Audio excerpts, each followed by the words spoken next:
Let's say thank you, Allah, for blessing us with good life. I'm Putri. Right now, I'm at the main prayer hall of Sultan Mosque.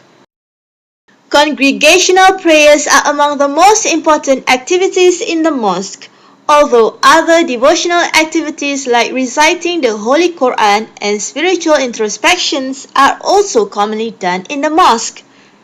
In mosque, religious education is also conducted.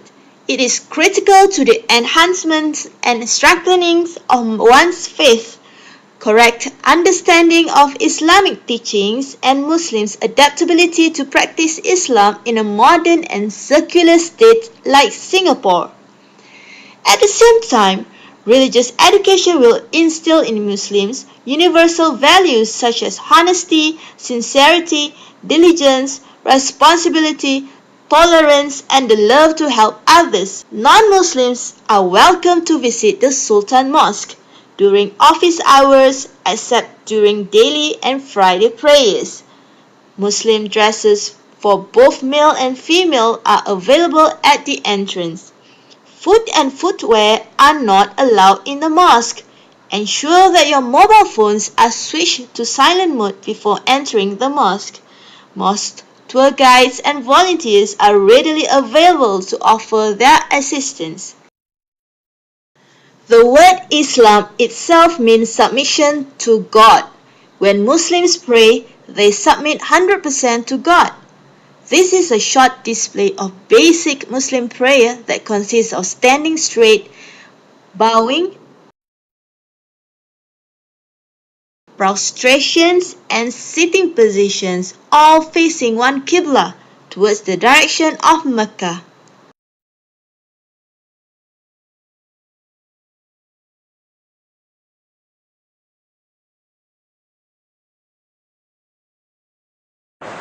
Okay, what is mihrab? Mihrab is a place where the Imam leads the congregation prayer facing the direction of Mecca. We call it Qibla.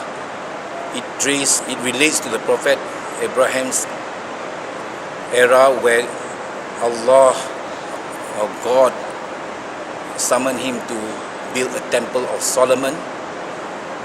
At the same time, the black box cubicle, we call it Kaaba, and Allah instruct Prophet Abraham to ask his followers to pray towards the direction of this temple, and that is what we call Qibla.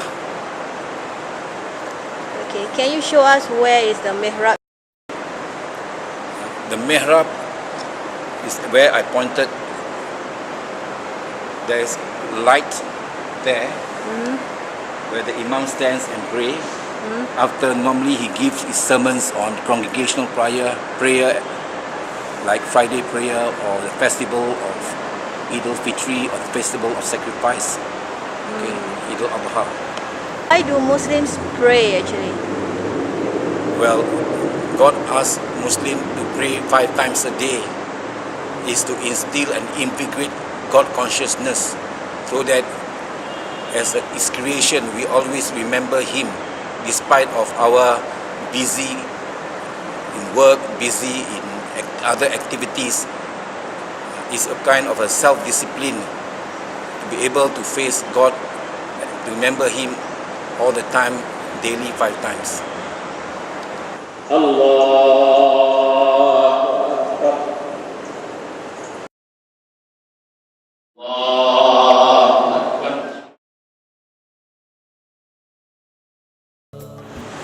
Hi, right now I'm at the rooftop of Sultan Mosque. Can you see at the dome there? There are lots of bottles over there. They are from the poor people in the olden age. And it's still there right now. Oh, look at the time! It's lunchtime! Can you hear my tummy rumbling? Come, let's check out the local Indonesian cuisine here. Rice is a staple for all classes in contemporary Indonesia, and it holds a central part in Indonesian culture. It shapes the landscape, it is sold at markets, and is served in most meals as a savory and sweet food. Our specialty food They call it rendang, beef rendang. Beef rendang, slowly cooked 5 to 6 hours in traditional Indonesian spices, coconut milk, and desiccated coconuts. Our rendang, because this is more traditional food. Sambal balado consists of two different types of chili paste to complement the Indonesian meal. One is fiery red and the other is fresh green. This is essential in a Padang cooking, a must try for everyone. A combination of both can set your taste buds dancing in the wild. Ayam bakar Minangkabau, charcoal grilled chicken and immersed in thick gravy full of spices and flavor. Ayam lemak cili padi, a charcoal grilled chicken simmered in coconut gravy and bird's eyes chilies. Yummy! Rendang chicken is almost similar to beef rendang, whereby they are slowly cooked 5 to 6 hours in traditional Indonesian spices, coconut milk, and desiccated coconut. They have more than 40 different types of dishes daily. Wow! Where did the food come from? Is it from Minang? Yes, from Minangkabau, from my family being from Singapore, from my mother from Sumatra, come to Singapore in 1947. The secret to your success? Kita kalau nak sukses dalam bisnes, kita mesti terima hakikat. Macam customer complain, macam kasih kita suggestion, kita mesti feedback dengan orang dan selalu jaga mutu masakan kita dan be friendly with customer lah. Itulah kita punya secret. Sebab tu customer selalu datang dan datang lagi. Even though kalau dia tak datang makan, tapi selalu datang jumpa kita just to say hello, to have a cup of coffee lah, macam minum teh petang. Tak makan dan minum teh petang lah. Is it easy to get halal ingredients in the secular country like Singapore? Ya, banyak barang-barang yang kita dapat daripada supplier. Barang-barang seperti daging, ayam, ikan, semuanya datang ke Singapura. Tak ada masalah. Semuanya barangnya halal. So kita pun dapat dari supplier yang halal. Daging pun datang daripada Australia yang ada label halal. Daging pun sama. Ikan pun sama. Semuanya barang-barangnya senang dapat di Singapura.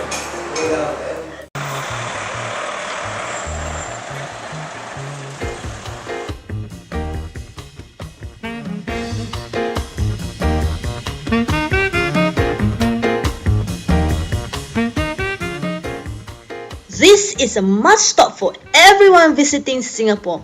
Zam is a famous brand that specializes in murtabak. People worldwide come here to taste its delicious, hot and piping murtabak. Come, let's take a closer look in their kitchen.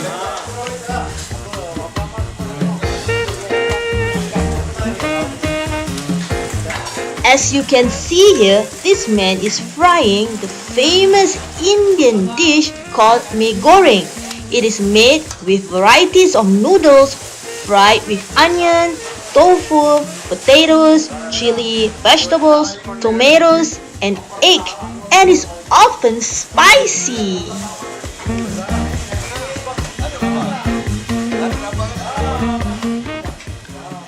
In Singapore, murtabak usually includes minced mutton along with garlic, egg, and onion, and is eaten with curry sauce.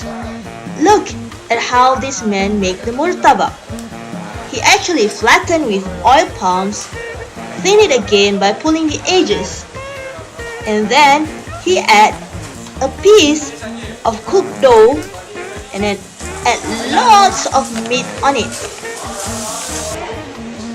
Okay, Mr. Zack, what is murtabak exactly? Murtabak actually was originated in Iraq, and then that was how the name murtabak means is a layer of egg, meat, onion overlaid with each other. That is called murtabak, and it was introduced in Singapore by the late Mr. Abdul Kadir, the ancestor of the current Mr. Sulaiman, who is a director of Zamzam restaurant. It means Sulaiman bin Abdul Karim bin Abu, and Abu bin Abdul Karim. So he started this murtabak in Singapore 100 years ago. Has this been the location ever since? Ever since this Mr. Abdul Kadir, first ancestor that started this murtabak, it was located here, and even until today is the same place, 697 North Bridge Road. And that time it was a very small and old shop. In 1996, he refurbished the shop, and as what you can see now is a modern murtabak shop. What is the most popular murtabak? The most popular murtabak will be the beef and the mutton, and some people may ask for chicken, and some of them may ask for sardine. And now we introduce cheese murtabak. They like to add cheese onto this murtabak. On the top of the murtabak there's one layer. We melt the cheese, so it all a blender of meat, onion, egg and cheese. Do you close during Friday prayer? Every Friday we close at 12 till the prayer in front of the mosque is over, 1:30 or 1:45. Then we resume our business. Okay, what's the secret to their success? The secret to our success is the quality of the food that we have to maintain, and also the tolerance towards the customers that come here, and the service when we serve them, and the food must be maintained on daily basis. Must always be the same taste, the same quality. Then customers will keep on repeating, coming here every now and then, because they know, they enjoy the recipe, the food that they eat. Mustafa Centre is Singapore's only 24-hour shopping mall, which is located on Syed Alwi Road in Little India. This is also the largest halal supermarket in Singapore. Mustafa was founded by Indian businessman Mustaq Ahmad in 1971, and at first it sold mainly clothing. As his business expanded, Mustaq bought over a shophouse on Syed Alwi Road. Subsequently, he also bought the neighbouring units, but decided to build a new shopping mall to house his business. In 1985, Mustaq moved his business to the ground floor of Serangoon Plaza. In April 1995, Mustafa Centre was completed, and Mustaq shifted his business to operate from the new 6-story building. Today, not only Mustafa Centre is a reality, the old store at Serangoon Plaza has expanded into 75,000 square feet. A total shopping space of 150,000 square feet is still not enough to accommodate the growing customer traffic. Mustafa Centre houses the Mustafa department store, which caters mainly to the budget market. The department store at Mustafa Centre consists of 2 shopping centres, one retailing jewellery and household appliances and has a supermarket, and the other selling books, CDs, DVDs, watches, electronic goods, footwear and clothing. Mustafa has more than 150,000 types of merchandise. We also have these cold cuts. Hey look! The hot dogs, sausages, salami, pepperoni, and also beef jerky. Yippee! No, these are not alcoholic drinks.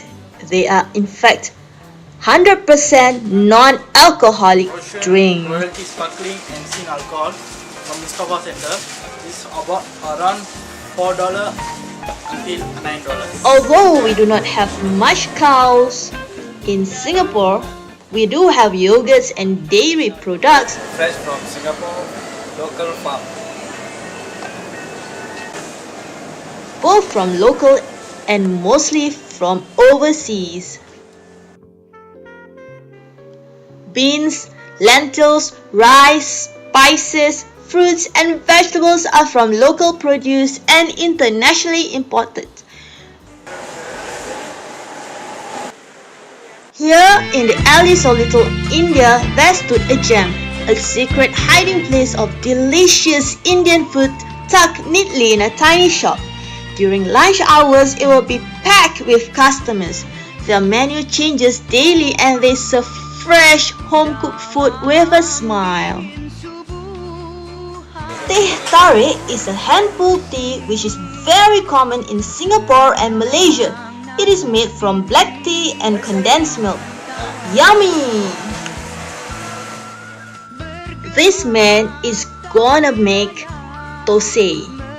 The thosai is a crepe made from rice and black lentils. It is a typical dish eaten for breakfast or dinner. It is very rich in carbohydrates and protein, and it is very cheap, ranging from $1 to $3. Ayah, bunda dan saudara, tetapi aku harus. Okay, Mr. Raja, how did the Khan restaurant start out? Mula start Middle Road, Sengkang sana. Kedai sana kita buka lah. Jadi sana kita tengok niaga semua bagus. Jadi niaga semua tak ada apa-apa kurang lah. Banyak ramai orang semua datang duduk minum teh di Bandung, semua orang minum. Orang cakap sedap. Kedai Khan ini banyak sedap. Okay, boleh. Okay, lepas tu sana tempat sana government dah nak pakai itu tempat, jadi dia alihkan kita tempat lain. Dan lepas tu saya juga datang tempat Dalam Street. Bila saya datang Dalam Street, tempat sini saya pun suka datang di tempat. Kali tengok yang pun bagus, tempat pun bagus, orang ramai datang sini makan. Orang cakap kan restoran kedai bagus, makan dia bagus, masak dia sedap, semua sedap. Okay, what kind of food are you selling over here? Okay, kita ada sini ada makan dal telur sama ada fried chicken. Tapi hari Senin yang makan semua sedap juga. Bila hari 2 kita ada masak kari itik, kari babat, semua kita ada masak, lusut kita ada masak. Hari 3 kita ada masak nasi lemak, Indian Western nasi lemak. Banyak barang ada kita orang ada, semua sedap juga. Hari 4 kita ada tulang dan lusut. Itu kali pun sedap juga makan. Hari Jumaat kita ada nasi biryani, ikan biryani, kambing biryani kita ada. Hari Ahad kita ada kaki masin. Masin tu pun sedap juga makan orang bilang. Okey, hari Minggu kita ada biryani dan orang lain-lain nasi putih. Currently, you only have one branch over here. Do you intend to expand or intend to have another branch? Saya ada lagi satu tempat juga, tempat yang baru dia kedai dekat Haji Lane. Sana pun kita ada buka kedai baru. Sana pun orang bilang makan pun sedap juga. What's the secret to the success of this restaurant? Kedai sini kan dia kedai paling banyak. Semua cakap kedai sini tempat banyak murah. Tapi kita kasih banyak murah. Pasal apa? Barang kita semua sedap. Semua makanan yang sedap. Kita tak nak jual mahal. Kita nak murah, kita nak jadi orang banyak datang di kedai ini. As I tasted the mouth-tingling, savory, thick curry gravy, it was definitely a winner. I can taste the freshness of the ingredients. Wow!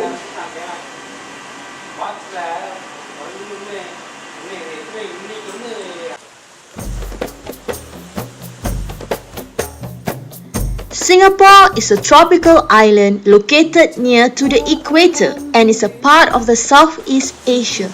Its strategic geographical location has made it to be one of the busiest ports in the world. It is ranked as the 10th most expensive city to live in. Feel the air, breathe those fresh, crisp sea breeze, inhale and exhale. I'm going for a jog. Wanna join me?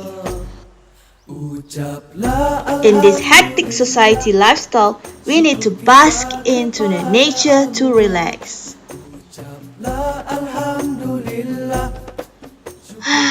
what a beautiful day.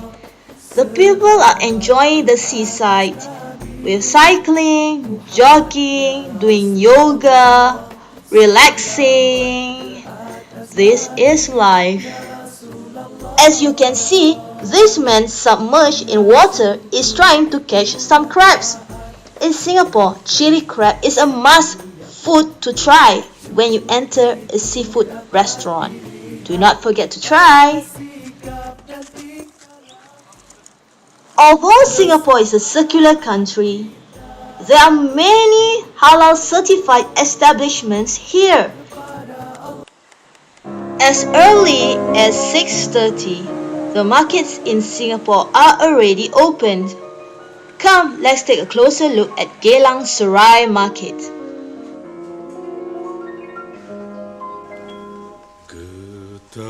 This lady is cutting the breadfruit into slices. Want to have fried breadfruit for snacks?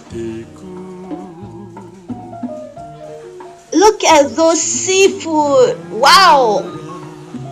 You can buy any fishes, prawns, squids, snails, and whatever seafood you can find in local waters. And you can ask them to actually clean up the fish for you.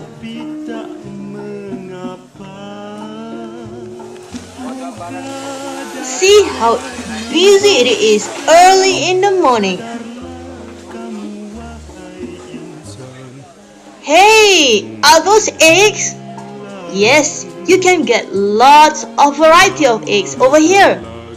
In Singapore, we consume duck eggs, quail eggs, and chicken eggs.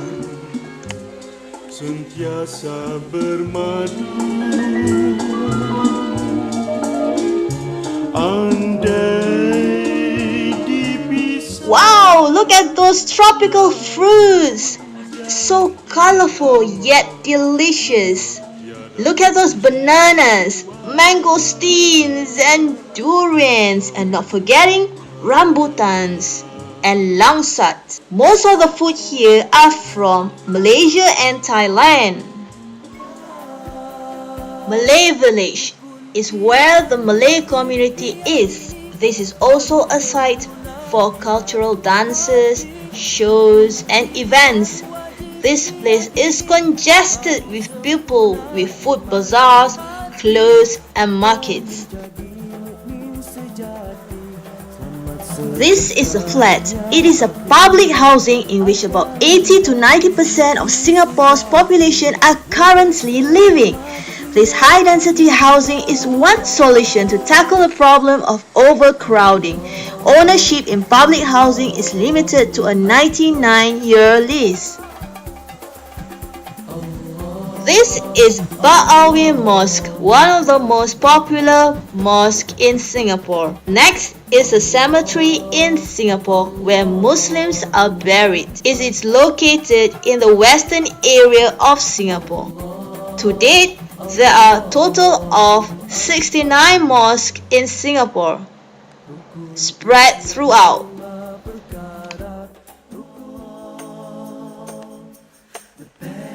This is the living room. Malays makes up the 13.9% of the whole population, and Islam is the second largest religion in Singapore, being 14.9%. Let's get closer to the Malay community. Come, let's probe into their homes. This is the kitchen. This is the master bedroom.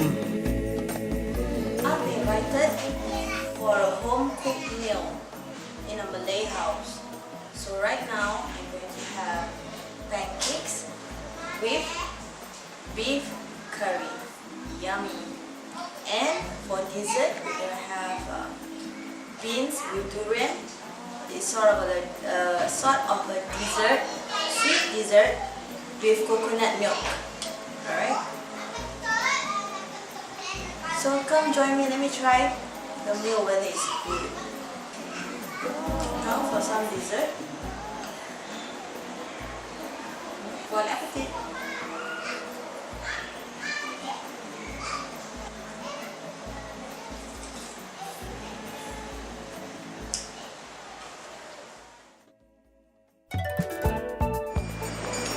The Sri Krishnan Temple, built over 130 years ago in one of the oldest temples in Singapore. Hanuman Bhim Singh set up a shrine for Lord Krishna under a banyan tree in Waterloo Street in 1870. It was to cater to the needs of the large Hindu community from North and South India living in the neighborhood. Kwan Im Tong Hut Cho Temple at Waterloo Street has existed since 1884 at its present location, with a reconstruction in 1895. This temple is known to bring worshippers good luck after praying to the Kuan Yin. Traditional Chinese medicine includes a range of traditional medical practices originating in China. TCM includes such treatments as herbal medicine, acupuncture, dietary therapy, and both Tuina and Shiatsu massage, Qigong and Tai Chi Quan included. TCM claims to be rooted in meticulous observation of nature, the cosmos, and the human body, and to be thousands of years old. The Singapore Flyer is currently the tallest Ferris wheel in the world. Described by its operators as an observation wheel, it reaches 42 stories high with a total height of 165 meters. Each of the 28 air-conditioned capsules is capable of holding 28 passengers. A complete rotation of the wheel takes approximately 37 minutes. The Esplanade Theatres on the Bay is a waterside built to be the center for performing arts for the island nation of Singapore. You can actually notice it from far by its Durian Ship building. It contains a 1,600-seat concert hall and a 2,000-seat theatre for the performing arts. Orchard Road is a road in Singapore that is the retail and entertainment hub of the city-state. It is regularly frequented by the local population as well as being a major tourist attraction. The Expressway of Singapore are special roads that allow motorists to travel quickly from one urban area to another. This 28-hectare Changi Beach Park is one of the oldest coastal parks in Singapore. The park is approximately 3.3 kilometers long with stretches of sandy beaches between Changi Point and Changi Ferry Road. You can also take a bumboat to the nearest island, Pulau Ubin. Pulau Ubin is a small island with about 100 villagers live there today. It is one of the last rural areas to be found in Singapore.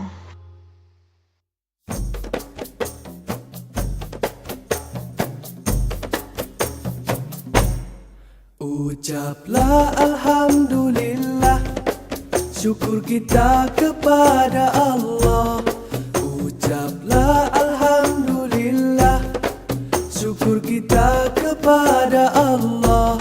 Selawat ke atas Nabi Muhammad ya Rasulullah. Selawat ke atas Nabi ya Rasulullah.